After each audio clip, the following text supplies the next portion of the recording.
मगरमच्छ और सोने के सिक्कों की कहानी। एक नदी में एक मगरमच्छ रहता था। वो बहुत चालाक था। बहुत सारी मछलियों को खाने के बाद उसने सोचा, क्यों ना इंसानों को खाया जाए। एक दिन एक आदमी नदी में नहा रहा था। मगरमच्छ ने उसे पकड़ लिया और खींचकर नदी के अंदर ले गया। मगरमच्छ को कई दिनों का भोजन मिल चुका था, लेकिन उस आदमी को मगर ने खा लिया। ये बात आसपास के कई गांवों में फैल गई।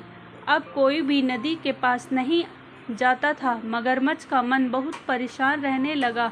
उसे शिकार करने का मौका नहीं मिल रहा था। एक दिन वो पानी के अंदर तैरकर मछलियों को खाने की कोशिश कर रहा था। तभी उसे पानी में एक पोटली नजर आई। मगर ने देखा, उसमें सोने के सिक्के भरे हुए थे।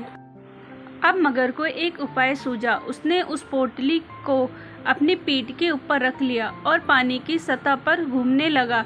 दोपहर के समय गांव के कुछ किसान अपने खेत में काम कर रहे थे। सूरज की किरणें सोने के सिक्कों पर पड़ी तो वो चमकने लगे। उनकी चमक देखकर एक किसान नदी के पास आया तो उसे सोने के सिक्कों से भरी पोटली नजर आई। दूर से उसे पोटली के नीचे मगर जो कि पानी के अंदर था वो नहीं दिखा। वो किसान सोने की लालच में जैसे ही पानी में गया, मगर ने उसका पैर पकड़कर खींच लिया। अब मगर का ये हर दिन का काम हो गया। वो दोपहर के समय नदी के किसी न किसी किनारे पर अपनी पीठ पर सोने के सिक्कों की पोटली रख कर पहुँच जाता। सीधे साधे गांव वाले सोने के लालच में मगर का शिकार बन जाते थे।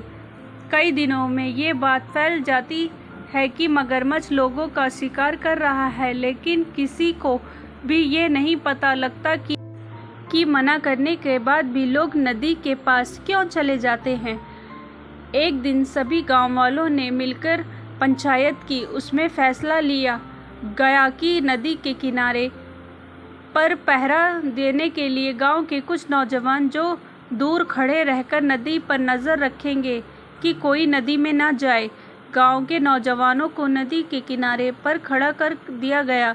मगरमच्छ ने जब ये सब देखा तो वो कुछ दिनों के लिए वहाँ से दूर चला गया। पोटली को उसने एक पत्थर के नीचे छुपा दिया।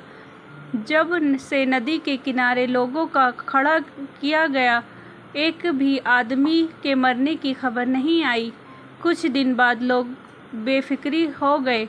उन्होंने लगा कि मगरमच्छ नदी के साथ कहीं और चला गया। धीरे धीरे नदी के आसपास से लोग हट गए और अपने अपने काम में लग गए। कुछ दिन सब ठीक चलता रहा, लेकिन 2 महीने बाद ही फिर से गांव के लोग गायब होने लगे। इससे सब बहुत परेशान हो जाते हैं। गांव वाले इकट्ठा होकर कलेक्टर साहब के पास जाकर फरियाद करते हैं। कलेक्टर साहब शहर से 2 शिकारियों को बुलाकर नदी किनारे छिपा देते हैं। दोनों शिकारी छिपकर देखने लगते हैं कि मगर कब आता है, लेकिन कुछ दिन मगर नहीं आता। फिर वे 1-2 किसानों से बात करके उन्हें नदी किनारे घूमने के लिए कहते हैं और शिकारी छिपकर उन पर नज़र रखते हैं।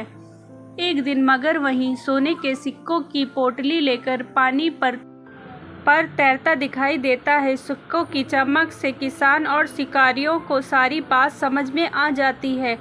दोनों शिकारी छिपकर पोटली के आसपास निशान लगाकर गोलियां चला देते हैं, जिससे मगर मर जाता है। सभी गांव वालों की जान में जान आती है। कलेक्टर साहब वो सोने के सिक्कों की पोटली उन दोनों शिकारियों को इनाम के रूप में दे देते हैं। स्टोरी अच्छी लगी हो तो प्लीज़ लाइक एंड सब्सक्राइब ज़रूर करें। मिलते हैं नेक्स्ट स्टोरी के साथ।